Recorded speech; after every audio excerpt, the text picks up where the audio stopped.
All right, what is up, everybody? Welcome back to another day of SaberSim's DFS Office Hours.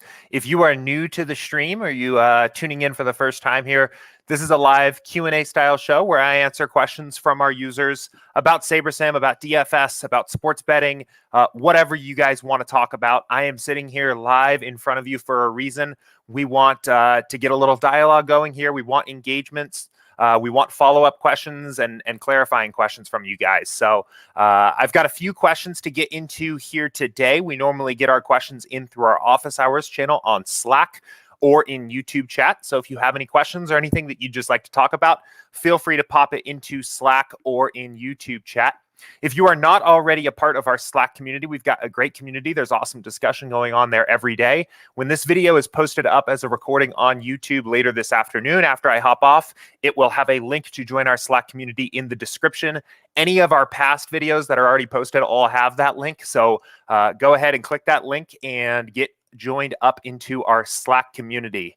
You can also always submit questions by email, support@sabersim.com. Just go ahead and call out if you want your question answered live on stream. I also always go through and pick a few of my favorites that come in through email to talk about here live. So I mentioned I'm here every single day. I do this live at 2 p.m. Eastern. On Thursday, we're using this time slot for what we've been calling a strategy session, where we typically pull in a few other members from the SaberSim team. We dive deep into a specific topic or concept or sport or whatever really is kind of going on at that time. And we just got done with last week's strategy session on our updates we've recently been making to our baseball model and a little bit of an overview about how that model works and how it's put together. We have made a lot of improvements this year. We've been seeing some awesome results from that. So we had Matt and Will on Thursday talking about the hard work they've been doing there. That video has been a hit. We've gotten a lot of positive feedback about that so far. I highly recommend, if you've been playing baseball DFS this season so far, go check that video out. There's a lot of useful information in terms of what our model is taking into account, where you can add some additional value, some of the next updates that we have planning coming soon. So really just an awesome video. I highly recommend going and checking that out.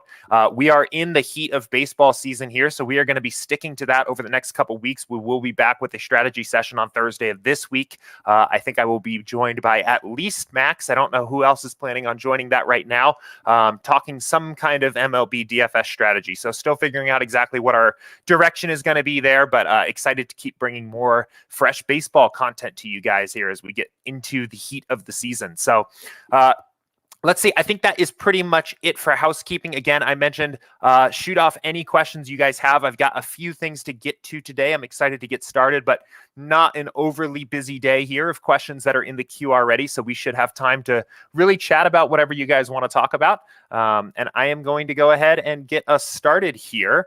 I have a question that I accidentally missed, actually. This was from Giant Cobra. And this came in on, I believe, Thursday of last week when we were doing our strategy session and staying very focused on the model. So I mentioned I was going to answer this question on Friday, and then I forgot about it. He asked, here's a great question. Hypothetically speaking, if I have perfect ownership projections, will adjusting ownership sliders to fade be necessary? For example, would setting it low be better than going past moderate or high? I'm going to pull up SaberSim here and share my screen, and we can start talking about this. I always love these kinds of questions that are a little bit more just like theoretical, almost DFS theory, right?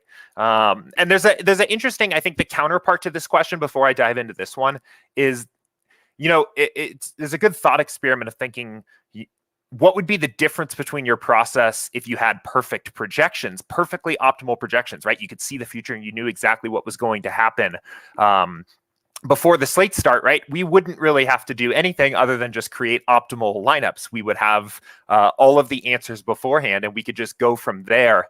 And when you're thinking about that, what that does is it reminds you, and we'll talk about this more in the next question, but it reminds you that things like correlation and stacking and fading ownership and seeking upside plays, things that SaberSim really does well, are they are symptoms. They are strategies we use because we don't have perfect information, right? correlation is a tool that allows us to get a lineup that is more likely to have success altogether, is greater than the sum of its parts, because we don't have perfect projections.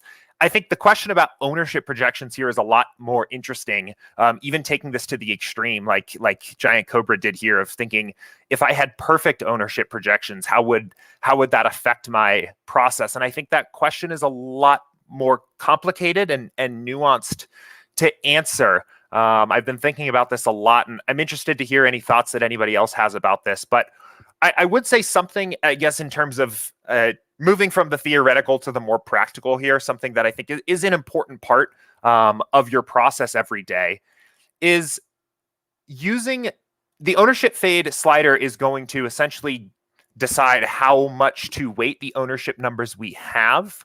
But it is also a reflection, or it should be a reflection, of your overall confidence of those ownership numbers themselves, right?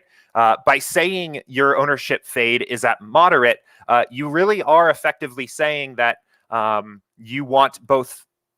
By saying that you want ownership to be moderately taken into account in your build, you are also saying that you have a moderate level of confidence with your ownership fade.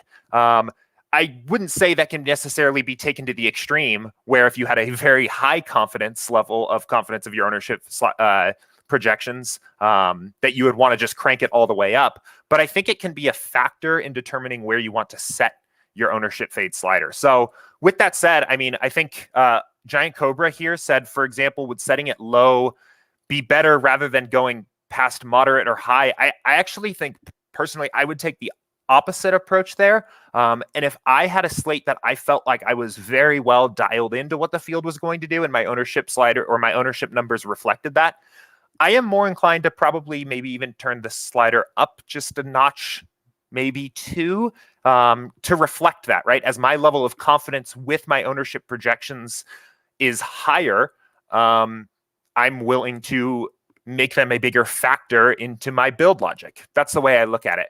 Obviously, this is very slate dependent, right?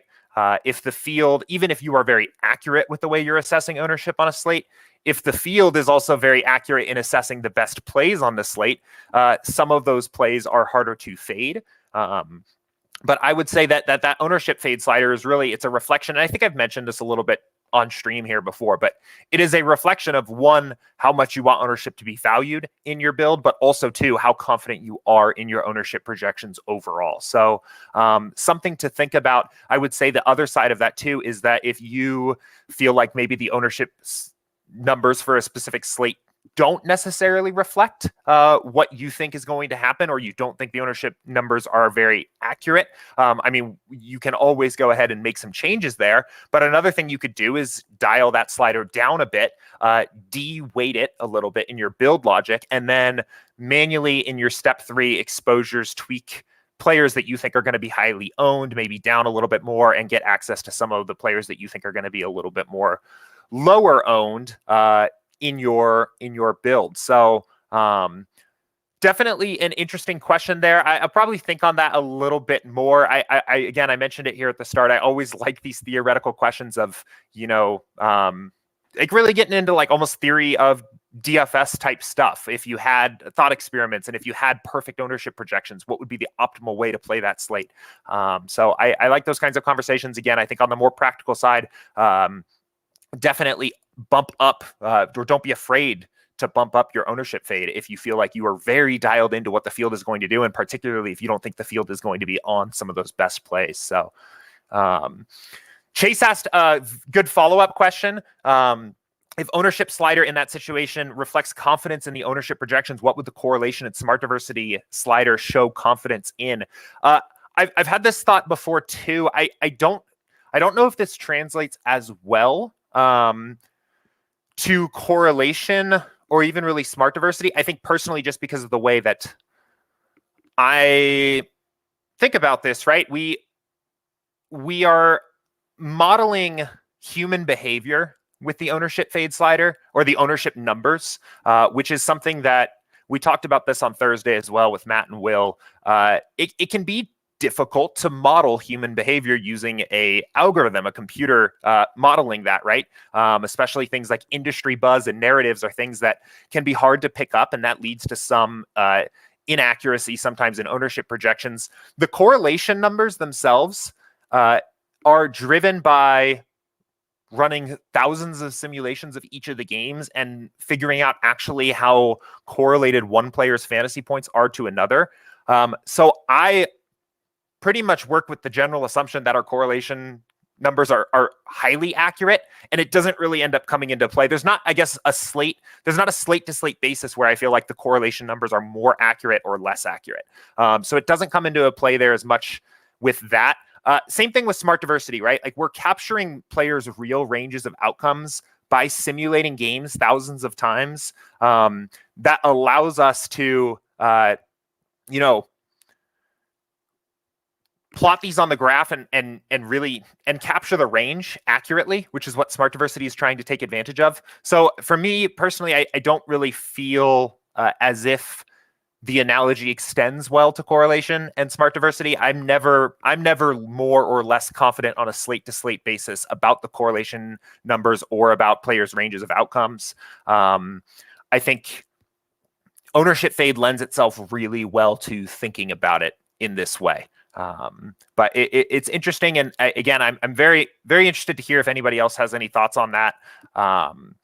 That's kind of the way I look at it. I am frequently tweaking ownership numbers around and moving my slider around. That ownership fade slider is the one that I'm most likely to touch in general on a slate to slate basis. I feel like there are slates where the ownership numbers are tighter or more accurate, and slates where they're a little less so. And yeah, that's kind of where I stand there. But that's a fun one. I think that's an interesting question there. Cool. I'm going to go ahead and move on to the next question I've got here, but happy to jump back to that if there are any follow-up thoughts on that. And this one came in through Andrew on Slack earlier this morning. And he asked, is there a big difference between 4 stacking and 5 stacking on DK?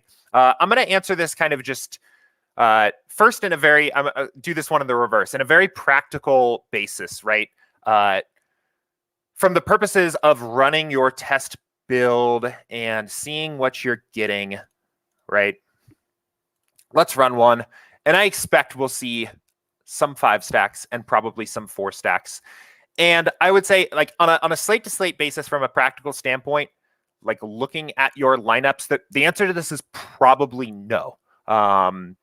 The lineups that are 4 stacked, like a 4-3 compared to a 5-3, theoretically is slightly less correlated, right?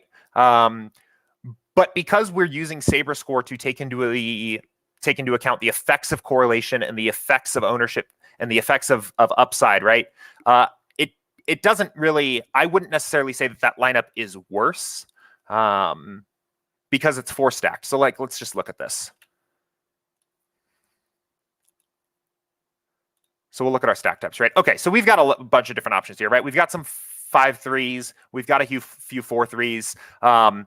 These lineups, like if we look at, let's see. So we've got our first 4 stack comes in here, and it's a SaberScore of 99.5. And we have a 5 stack just above it. That's a 99.9. And what this is really saying is that considering where your sliders were set, we taking into account the effects of correlation, but also ownership and upside, that these lineups are probably very close to nearly equivalent, even though this lineup may be at the maximum level slightly less correlated, right? From a practical standpoint, I don't think you need to really worry about this. If you want to, right, this is part of the whole point of building all these extra lineups. I would also say you don't stand to lose anything by eliminating 4 stacks or setting a 5 stack rule from the first place and just capitalizing on that correlative effect. I don't think there's anything wrong with either of those directions. I think the interesting question here overall, and this is kind of what I was alluding to at the start of the show, right, is because sports are variant and they cannot be predicted with perfect accuracy, and we go into a slate with imperfect information, correlation and stacking is really a tool that we use to build lineups that together have a greater chance of success, right? Going through and trying to pick your, whatever they are, 8 favorite batters that are playing baseball that night in a vacuum, just independent events, is very hard. That's very difficult.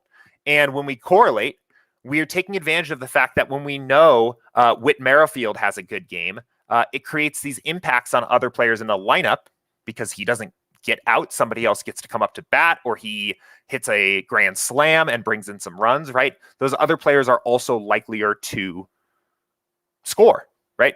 And it's a tool to allow us to capitalize on ceiling outcomes and upside from our players. We can leverage that and think about what is required to win certain contests and slates and adjust accordingly. And our sliders will actually do this. So if you have ever played around with these defaults, you will notice there are a few interesting trends, right? And one of them, right, this is all within the same slate, right? So I'm treating slate size here essentially as a constant. This is only for a 9-game slate. And if we look at, for example, a single entry build at maybe 1,000 to 10,000 people, typical single entry contest, and compare that to maybe what the big GPP looks like for that night, we see correlation goes down from 7 to 5. And that would imply probably, I'm not going to actually run these builds. I don't want to run a 150 max here. But that would imply to me that we are probably more likely to get a little bit smaller stacks, 4 stacks, maybe some 3 stacks mixed in at the high 5 correlation than we do at the 7 correlation, right? And the reason for that is because the actual optimal that wins, not necessarily wins the tournaments, right? But the mathematical optimal at the conclusion of every slate, a lot of times isn't actually like a perfectly 5-3 stacked lineup. That's not what the highest scoring possible lineup on the slate looks like, right? We're not trying to necessarily build the mathematical optimal on a slate. We're trying to beat everybody else in the contest. And by stacking and correlating our upside and ceiling outcome of a team, we have a greater chance of doing that. But the optimal itself is often not that kind of lineup construction, right? Even if a certain team on the slate tonight, right, has that ceiling outcome, maybe the Yankees score 11 runs tonight. And we look at the Yankees, and what ends up happening here is that Judge hits 2 home runs, and Sanchez hits a home run, and Stanton hits a home run. And a lot of these other guys, because they've had additional at-bats, score well. And it's probably pretty likely that a larger Yankee stack maybe wins a lot of the big contests. But let's pick somebody on the Cubs. Chris Bryant also goes out and hits 2 home runs. And maybe somebody else... I don't know. Some other guy on some other team with a relatively low total has a big game, right? And it's easy to kind of see how an optimal might be put together of different pieces from all these different games. And that is why correlation actually drops when you look at these differences between the largest contests and the smaller contests, right? On a larger contest, more entries, simply more darts thrown, highest scores in that contest are going to approach some of those unstacked, lower correlated lineup optimals. So we need a higher score to beat those lineups. So our correlation comes down a little. Smaller contest, single entry, everyone only has 1 bullet. The odds of somebody approaching that optimal become a little bit lower. We can rely on the tool that correlation is to beat the other players in our lineup. We are less concerned with approaching what the actual optimal is on the slate. So that then is kind of the more correlation theoretical part of this question, right? Is there a difference between 4 stacking and 5 stacking? I mean, just thinking about why stacking actually exists, we're using it as a tool to beat players in DFS, not to predict the outcome of actual events necessarily.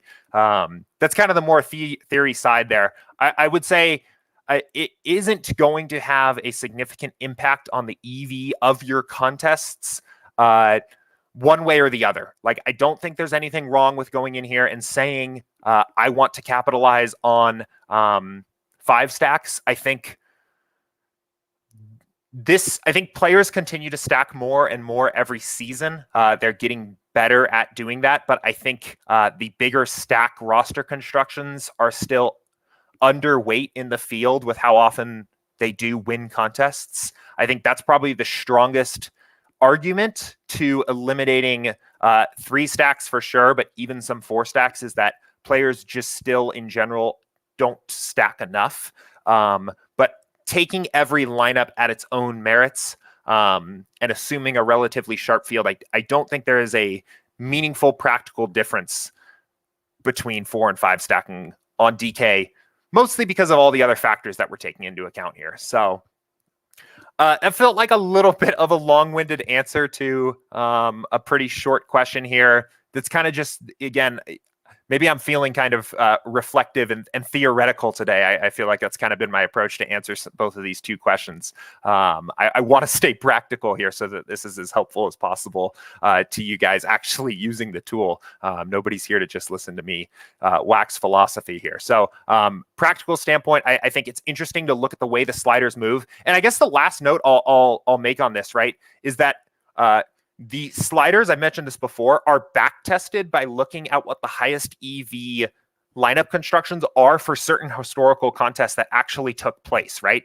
So in that, we can use them as a tool to discuss these things and talk about what the optimal way to play certain contests are, because they are back tested by the data, right? And we can kind of check our assumptions against what the right way to place things are, right? So what I'm saying is it's not as if we just chose to set correlation lower at 150 max big contests than the single entry, right? It is actually that those are data-backed rules of thumb of where those sliders should be set for different contests. So it is a way to check that theory of what is correlation. Why are we correlating our lineups? Why do we stack it all? Should I just be doing 5 stacks all the time? That helps answer that question, right? So anyway, Andrew, don't know if you're tuning in today. I know you're here pretty frequently, but let me know if that was helpful. It stayed practical enough for you. We'll keep moving on here. Quick other question that rolled in here from Bryson on YouTube. Random question, but is there a dark mode coming to SaberSim? White on green is an eye killer. Thanks, guys. There is a dark mode coming. There is a dark mode coming soon, I would say. We've got some visual updates to the overall presentation of the app here that are in kind of a final QA testing phase. So I would say, yes, we have dark mode coming with a host of other improvements to the visual appearance of the app. Some other features that are a little bit common requested tucked into that too. We are all very excited about that here. Dark mode is coming soon. So stay tuned on that, Bryson. I think it will be, I don't have a date of when we're expecting to have that. I think before football. And it should be a part of our next kind of major release here coming. So very excited about that. All right, we are moving right along here. I see a few other folks have joined in live here, so welcome everybody. Let me know if you have any questions you'd like me to ask here, answer. But if you have questions you'd like me to ask too, that's just fine. This is another question that came in from Scott here on Slack. He said, how do you handle possible weather issues in MLB? I got burned on the Minnesota-Seattle game over the weekend. SaberSim was very high on Minnesota, and I had a number of stacks. At what point do you fade teams with a possible weather issue? Yeah, this is tough. I'm going to be honest. Scott, I did. So we had a similar day earlier in the baseball season where when I got on live for the show, there were like 6 of the 14 games on the slate all had pretty serious weather concerns. So I've talked about this before. I'm going to talk about it again here today about some of my strategies. But when I hop off of this show, I'll link you to a timestamped recording of this session I'm doing today here, just so you've got it. But also the last time I talked about this, I think we didn't have so many other questions that day. So I ended up spending almost like 45 minutes, most of the show, talking through weather strategies overall. So I will link you to that too. There's a lot of information there. I will kind of summarize some of the same points I talked about in that show. Let me pull this up here. And I'm going to start just right here. We've got this, let's see. Okay. Yep, we're still good. Okay, so we've got this. I'm going to pull this down so that you guys can actually see here. This is Kevin Roth's weather dashboard here. It's for free over on RotoGrinders. It's pinned to our MLB channel in Slack. This is a great research tool. It's the first thing I open every single day when I open up my MLB sites to start doing some research. I think this is probably some of the most accurate baseball weather news all consolidated into one place that gives you an idea of kind of what to look out for that day. He uses this color coding system of indicating where risk is and then provides a little bit of a summary overall of the game. I would say at this point,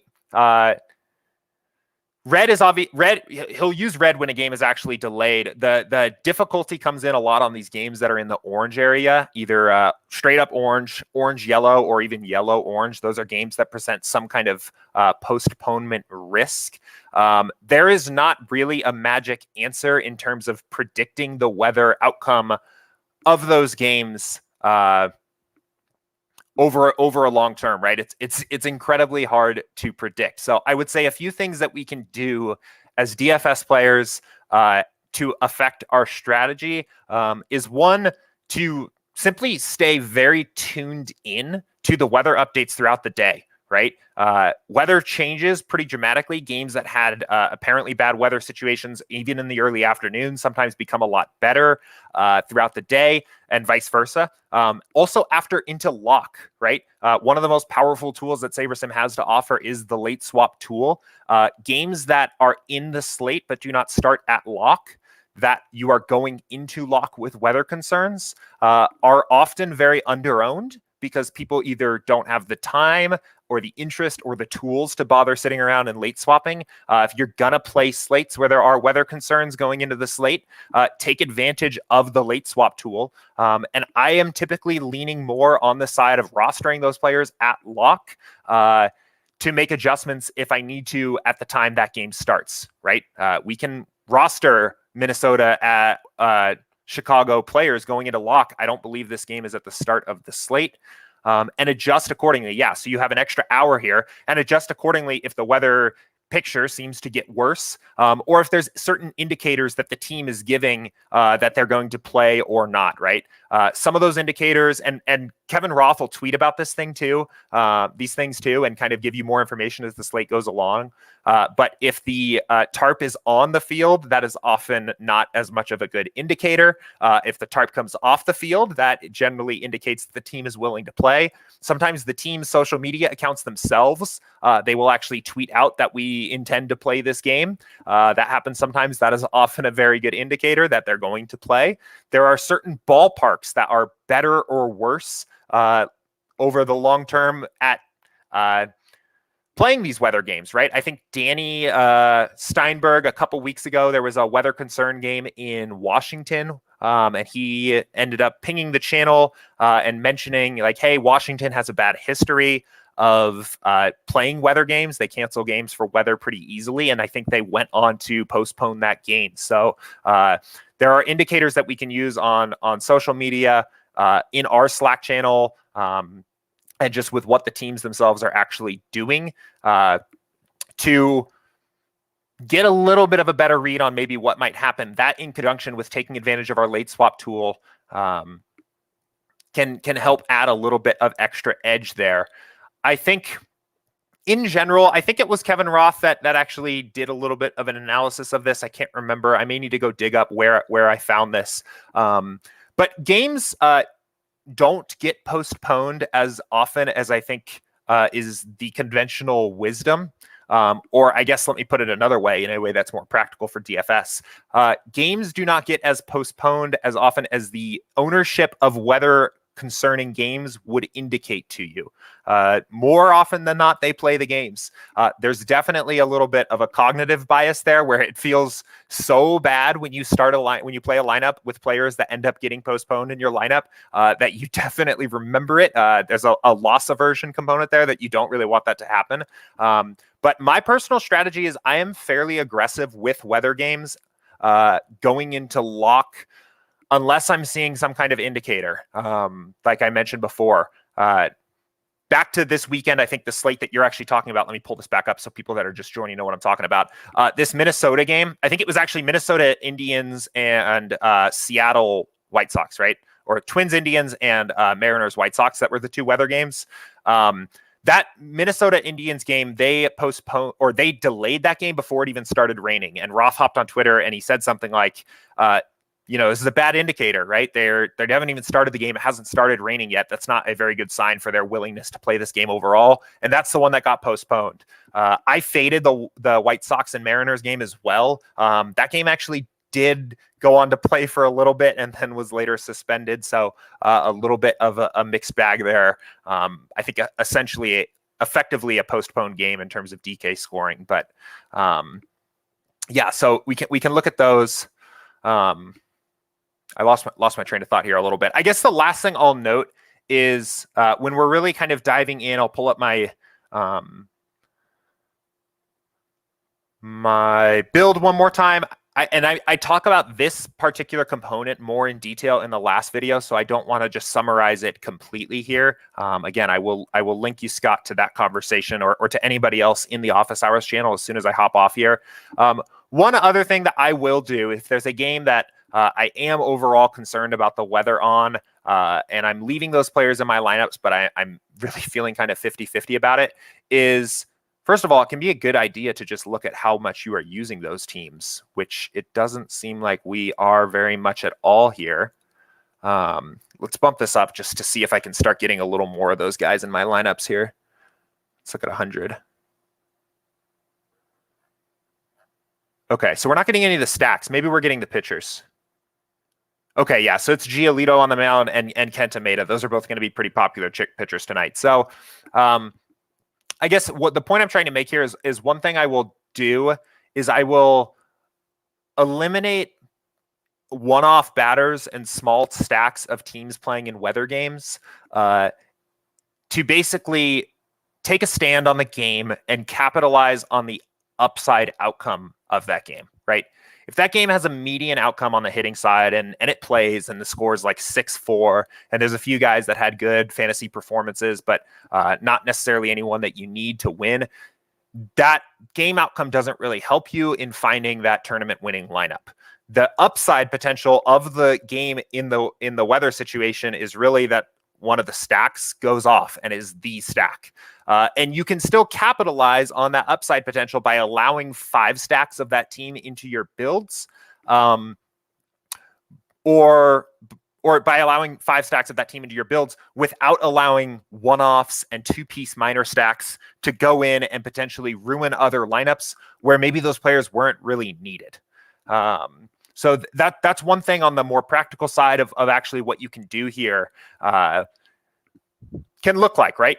We still capitalize on the potential that game is the one you need to be in without sacrificing other lineups that maybe didn't need one-off players from that game. With pitchers, so it looks like we actually really want to use the pitchers from this game.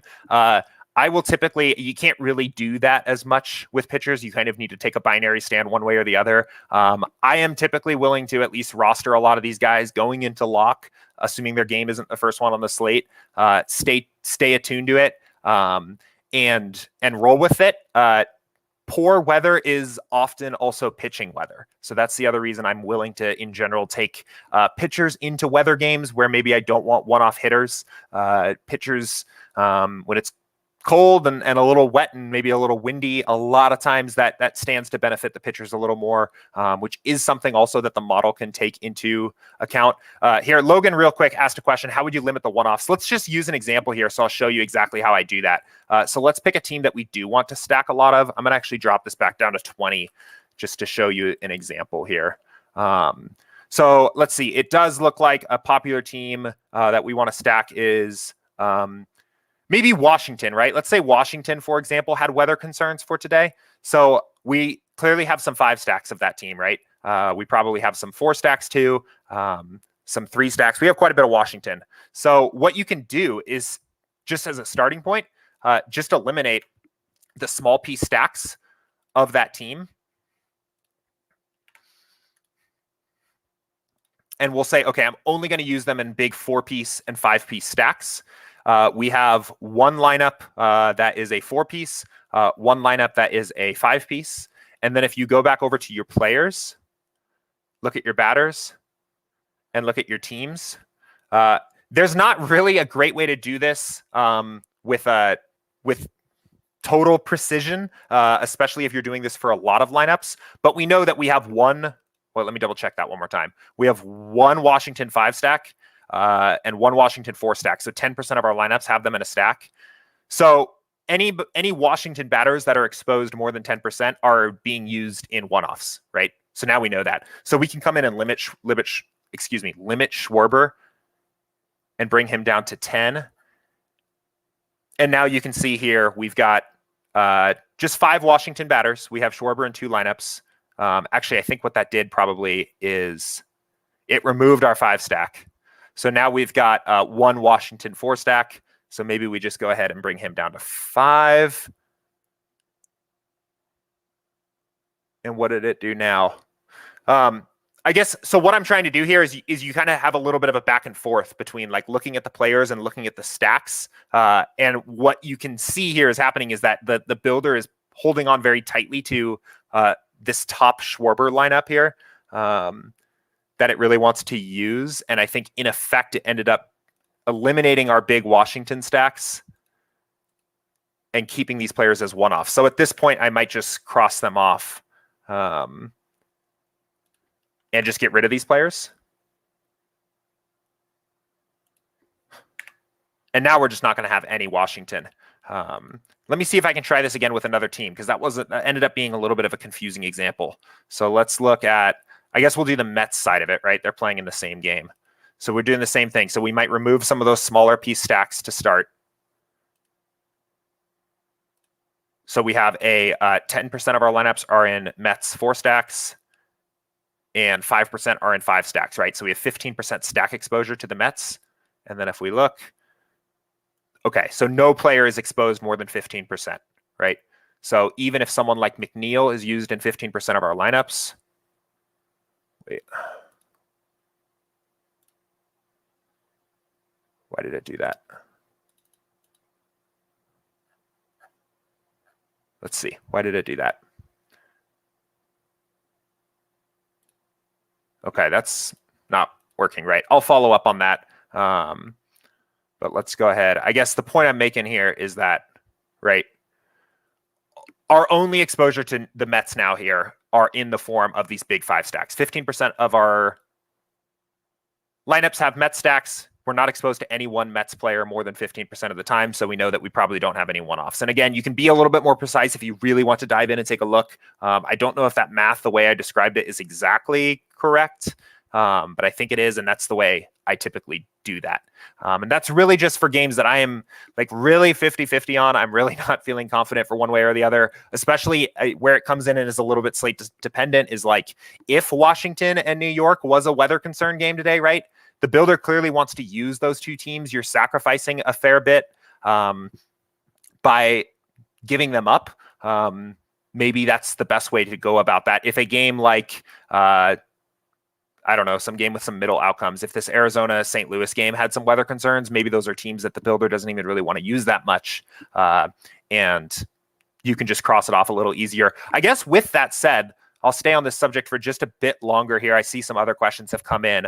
One of the other things you can do is we like to think about the pool of lineups that we are creating for a contest as the pool of, right out of the gate, viable lineups that you can play and be successful in that contest, right? So we have 20, but we've built 500.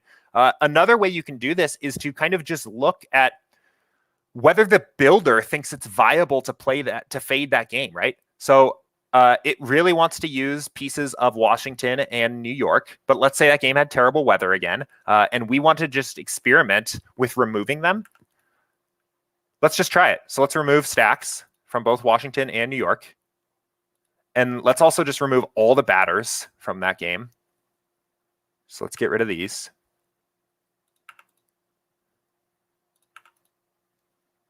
And we'll get rid of these guys too. Oh, that's the Yankees. That's fine. Whatever. I'll just let that player go. Okay, so now all Mets and Washington hitters are gone. Oh, one more. Okay, so you can see we had a lot of them, right? Like the builder clearly wanted to use these hitters. Do we have any pitchers? We can even do this with pitchers. No, we don't have any of those pitchers. Okay, so that was fine, right? Of our pool of 500 viable lineups that the builder said are playable in the contest, we were able to remove all of the Washington and New York Mets batters with really no issues, right? And we're still using a set of 20 of our 500 that the builder thinks is viable. What would be the opposite indicator to me in this case is if you got the message saying we need to build more lineups. Right? In effect, what the builder is saying to you is, okay, the first 500 lineups we want to use for this contest, you've eliminated too many of them by setting max exposures that we need to build more. And you are expanding past the first 500 or so viable lineups to build more lineups. To me, that would be an indication that, okay, this game is a really good spot and this is a difficult one to fade. And I maybe instead want to limit one-offs or pay very close attention into lock, or so on, because I don't want to sacrifice potential EV and play suboptimal lineups that aren't in my build. We can actually even do this for the example for tonight, right? Minnesota White Sox. We wanted to play. I feel like we got a lot more Kenta Maeda the first time I ran this. Did we not? I feel like there was like 30% or something like that originally, but. Like, wasn't Giolito in here? It seems like my exposure's changed. I wonder if maybe the Sims updated and I refreshed or something like that. But you can do it with pitchers too, right? Let's say the Chicago Milwaukee game had weather concerns and you're getting 100% Peralta. And it's like, oh man, what am I going to do with this game? You can experiment just what happens when I exit out. Okay, well, we pivot pretty dramatically. We get a whole bunch of new pitchers in the pool, but these are still lineups that are in the top 500. We haven't sacrificed a ton via Saber score. We're still playing lineups that are 95, 90 plus Saber score lineups. We're probably still playing lineups that can win. And we've crossed a game that maybe potentially is going to have weather concerns there off our list, right? Without any issues. So again, I ended up talking about this quite a bit. This is probably as long as the first time I talked about it now. Those are kind of just my strategies. Again, it's not really like a crystal ball about what teams are going to do. Again, I think Kevin Roth always jokes about on his Twitter that his job is not predicting the weather. It's predicting what baseball teams are going to do in response to the weather. It's very hard. It's difficult to be accurate. I would say like 3 big takeaways here when you're thinking about weather games is take advantage of late swap and listen to indicators to get it as accurate as possible. Indicators being what the teams are saying on social media, what updated weather reports look like, is the tarp out, that kind of thing. 2 is using the builder itself to kind of ask SaberSim, can we fade this game? Is this game fadeable? And if it lets you do that, just fine. Great. If you get a message saying you need to build more lineups, maybe you need to keep some of those teams in. And then 3rd, if you're going to play games that have weather concerns, to capitalize on the upside potential of your lineups with those weather concerns by using them in big 5 stacks and limiting your use of those players as one-offs where they maybe are not necessary and then just really have the potential to ruin the lineup. So that is my like full approach, I guess, to weather in baseball. And it drives me crazy. I was just thinking on Sunday or whatever it was when we had those 2 weather concerns. I had to set lineups for lock and then was taken off to grab a couple beers with a buddy. And I was like, man, there's nothing more annoying than dealing with weather in DFS. Maybe second only to NBA late scratches and things like that, which is completely non-predictable. At least we have a chance at predicting this. But it's pretty annoying. But I think there's opportunities there to find some edge too, because the field is not well prepared to deal with weather in my experience. So anyway, let's see. Let's get into some of these other questions here. Oh, I'm in the wrong channel on Slack. Okay, I don't see any in Slack here. Question from Solid Picks here. Does SaberSim adjust for the foreign substance thing, or if a player is if a pitcher is playing injured? I'll handle the second part of that first. If a pitcher is playing injured, this can kind of come into play in 2 parts. In the model review we talked about last week with Matt and Will, this is kind of the perfect thing that comes into play with our more manual oversight, right? I think Matt was talking about how this can be sometimes a difficult thing for the model to pick up, and that's why our manual review process exists. So we are staying very attuned to the news about pitcher pitch counts and things like that. If a pitcher is on a pitch count because they're coming back from injury or something like that, we are typically very tuned into that. We'll make manual adjustments and update pitchers with what we expect their pitch count to be in the model. So that's already taken into account. Secondarily there, pitching injuries is another thing that if we believe that a pitcher is dealing with an injury, we can make manual slight adjustments there as well. That's another thing that you have to kind of be very tuned into the news and the beat writers and things like that. That's another place where we will often make adjustments. So I would say that we're pretty well tuned in there. With the foreign substance thing, the sticky stuff or whatever, we're staying very close to that and following some of the data. I think the data coming out now is showing that this is having a very dramatic effect on spin rates. It remains to be seen a little bit in terms of what that is overall going to do to hitting output and run totals and things like that. We will make adjustments as we see fit. I think the problem here is really going to be a matter of figuring out where and which pitchers this is affecting, mostly because the sample sizes are so small, right? Like we're seeing some pitchers that now have maybe gone out and gotten hit a little bit more than they are used to, like somebody like Garrett Cole, right? Someone to keep an eye on. Definitely doesn't appear that he's pitching as well as he was before, but a 2-game sample size for any pitcher is very difficult to assess. And it's something that we'll kind of continue to keep an eye on. I think it's something that might be interesting to maybe make some own manual adjustments of your own. I think that's a spot where there might be an opportunity there. I would also say stay very tuned into what the field is doing with some of these pitchers. I am personally very focused on pitching ownership in these slates since this new rule change has come in. And I have kind of been trying to take the opposite leverage position than what the field is doing. So far, I don't think the field has really adjusted much. And I think, again, this is just what I'm seeing, that I think a lot of those pitchers are still being pretty highly owned. But if that swung the other direction and players started to get off of some of those aces, I would probably end up taking the opposite approach and maybe be a little more exposed to some of those pitchers. But it's tough, right? We don't know who is cheating. We don't know who is using the sticky stuff. We don't know what impact it has on certain players. Like all this is still kind of a lot of this up in the air, still trying to figure out. And if we make manual adjustments, right, we want to feel like we have a really strong data-driven approach in terms of why we did that. So long answer there. We're staying very attuned to it and keeping an eye on what's coming out. But I think there was a tweet earlier today in the baseball channel. Yeah, Couch sent something basically showing that the spin rates have like fallen off a cliff dramatically, right? They've significantly dropped. So I think the impacts here are still remain to be seen, but we'll see what is coming on. So anyway,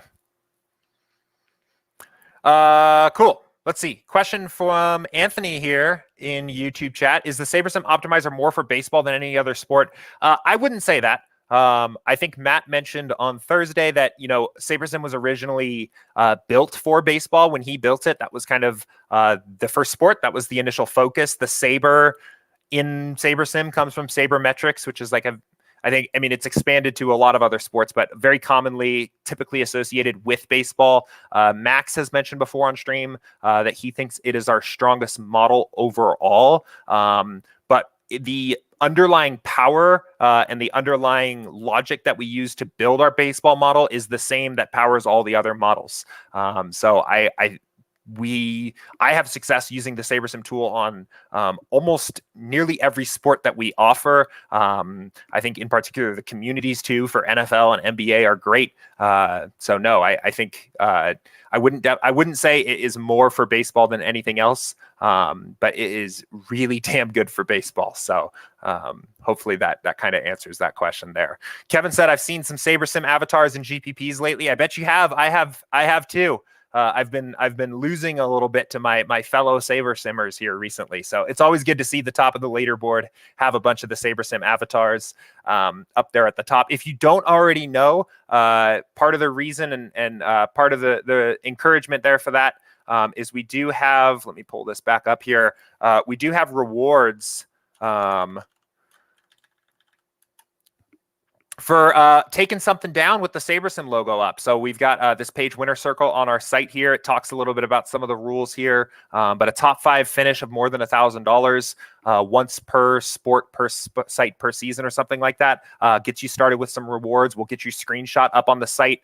You can see all the past winners here. So quite a rich history of SaberSim winners on the site.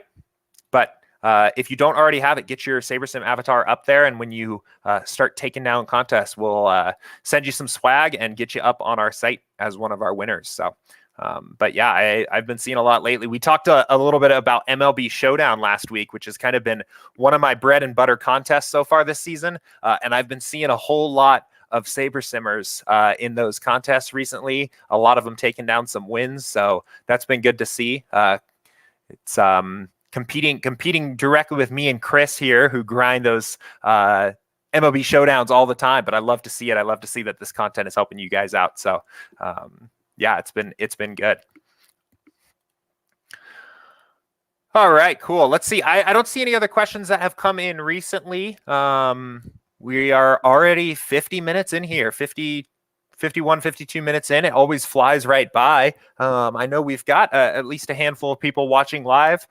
We've got 10 minutes or so. Anyone else have any other questions or anything you guys want to chat about today? What's going on? What is the latest here?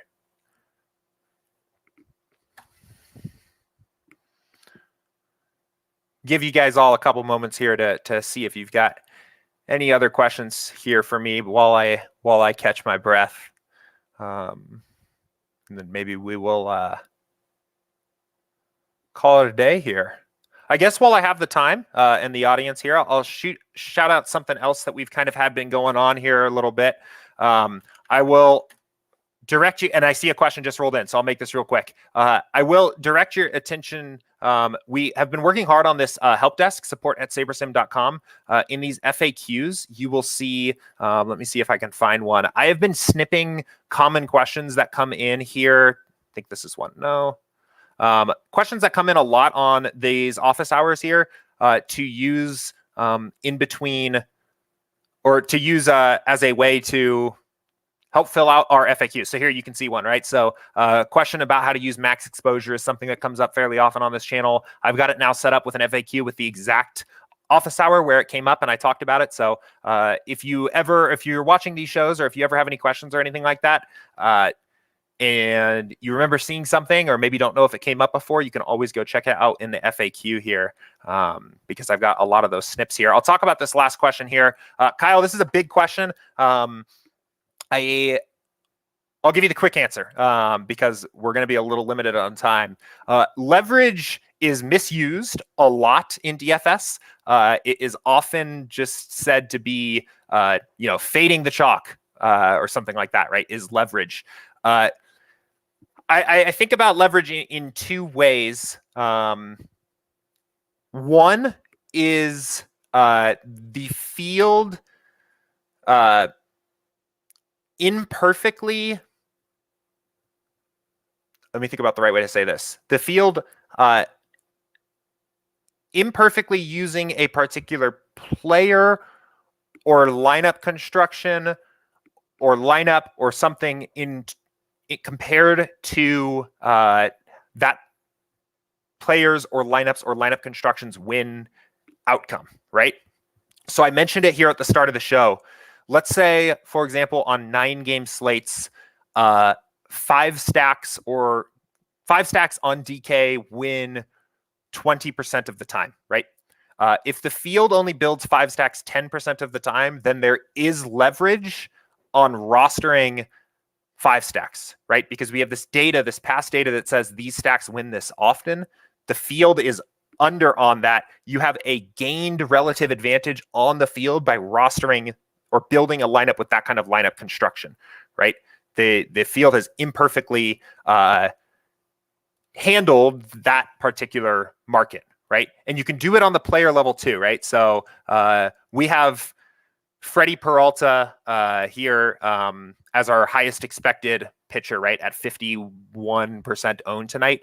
If he comes in at 51% owned, the field is basically making a statement that Freddie Peralta is one of the top 2 pitchers on the slate 51% of the time, right? That would be perfect ownership. If the real outcome there happened less than half of the time, there would be leverage on being under the field or fading that player. If the actual outcome happened more than 51% of the time, there would be leverage on being over-owned on that player.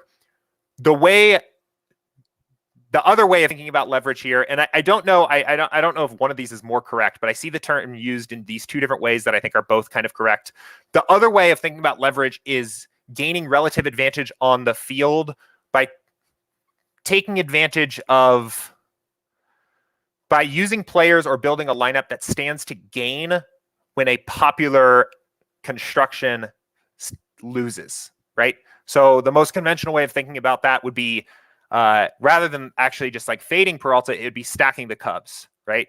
When Peralta's fail condition in this slate is the Cubs lighting him up, right? Building a lineup of a Cubs stack has leverage on the field because it is a lineup construction that stands to gain when Peralta fails, right? If you fade Peralta and you build lineups without him and then he fails, you're going, as your pitcher score, you're going to beat those lineups in the contest. If you fade Peralta and play Cubs and he fails, your lineup is going to catapult up the rankings because you have that form of leverage on the field, right? And this works, again, this is kind of where, this is why I said I'll try to keep it short. This also works from like a lineup construction standpoint too, right? So you can see the lineup construction right now that the slate looks like it is going to have at pitcher is going to be a ton of Peralta and Bauer and probably some Giolito.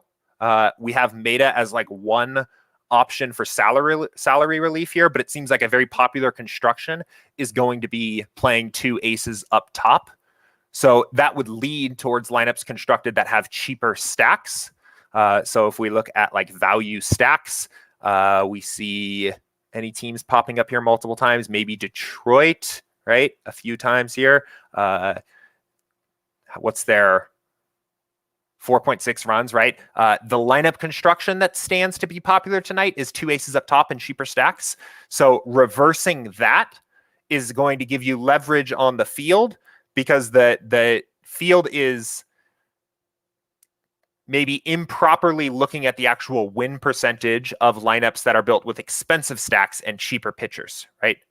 So I guess maybe those are 2 of the exact same definitions. They feel different in my head, but leverage is really the field imperfectly, right? The DFS, any DFS slate is basically a market. Is the field imperfectly assessing the win outcomes of the market, and being on the opposite side of that gives you leverage. So, yeah, great question though. I feel like maybe there's probably a strategy session here talking about leverage at some point. I think it's an interesting concept. I don't feel like it is well described a lot of times in the DFS industry and in the content out there.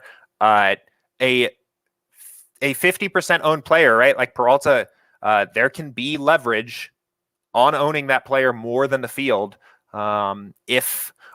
Peralta's not the greatest example, right? Because from my perspective, this is probably not the best chalk. But like somebody like DeGrom, right? Like we've seen slates where he's the only ace there. I know he didn't have his best outing last time he was on the mound, but there's slates where he's like the only ace or the only real good pitcher up there, and he comes in like 60% owned. If his likelihood of being one of the top 2 pitchers is higher than 60%, right? There's leverage on over owning him compared to the field, right? The field is still imperfectly assessing his ceiling, even though he's the highest owned pitcher on the slate. So leverage is not just fading the chalk. Leverage is finding the market inefficiency and betting the other side of it, being on the other side of it in your lineup construction. So, but I would be happy to talk about that more, or if there's like specific slate specific questions or sport specific questions or anything like that. Real quick, wrapping up here, I see a couple other comments or questions that have come in. Aaron said, do you prefer 5-mans or 4? Aaron, I actually ended up answering almost this exact same question here right at the start of the show and talking about like the actual theoretical difference between stacking 4 and stacking 5 in certain different contests and slates and things like that. So I will get this recording up and timestamped here as soon as I'm off, and I recommend going and checking that out because I answered a very similar question here. And if you have follow-up questions for me there, feel free to shoot them out and we will jump on them tomorrow. Kevin mentioned, is having a late night hammer player an advantage? I would actually say no. It feels like one because when it's the last game of the slate and maybe you've got a good lineup that has like one guy going left, it can feel like you are climbing up the ranks really quickly because a lot of the players in the field maybe don't have that guy or the majority of them don't, and you do. So you're seeing your lineup take place. Excuse me, lost my train of thought again. You're seeing your lineup make jumps there at the end, but the overall slate dynamics, the individual games are all independent events. If all the games started at the same time, there wouldn't be any reason, there wouldn't be any late night hammer. So with the games as they are and taking place at different time zones, right? There's not really actually a mathematical reason or a better reason to have a late night hammer or to roster players in later games because they are independent events. I would say the only thing I would add on to that where that can be different is when there is injury news still to come out. If there is a player especially in something like NBA where the last game of the night has a questionable player that is a starter or something like that, and then there can actually, then talking about leverage, right? There's really kind of two forms of leverage there, depending on what happens. Players that go into lock with a questionable tag are often somewhat under-owned. The field probably imperfectly assesses that player's potential to be one of the top players at their position, and you can find leverage by rostering that player with the knowledge that we have SaberSim's late swap tool to swap if he's ruled out. And then secondarily, I think players often don't always realize the impacts that has on the rest of the roster. So even if the player ends up getting ruled out, all those players that take his place end up being better values than they were at lock, and there's leverage on rostering them. So in that way, if there's news still to come, you can have some advantage by rostering more players in a night game or something like that. But on the average slate, if you had all the information at lock, there's not really any additional advantage by creating that late night hammer, even though it feels like one, right? Just because there's nobody else rostering those players, or there's few other people rostering those players, and it feels like you're climbing up. There's not really any mathematical reason why that would give you an advantage there. But great questions. Thank you everybody for asking all your questions and participating in here in the stream today. We managed to kill off that last 10 minutes and then some. So another great show here. I mentioned I will have this recording up on YouTube here early this afternoon. It will be timestamped. If you missed something or have a question or want to go back to something, you can find that exact moment where I talked about it. This video will also have a link to our Slack channel if you'd like to join the community. If you have any questions that come up or anything you think of in the meantime, you can always pop them into our office hours channel on Slack. I'll get to them tomorrow, or email us, support@sabersim.com. Let me know you want to answer it on the show, and we'll get to it here live again tomorrow. Enjoy Monday night slates, everybody, and I will see you tomorrow, 2 p.m. Eastern. Take care.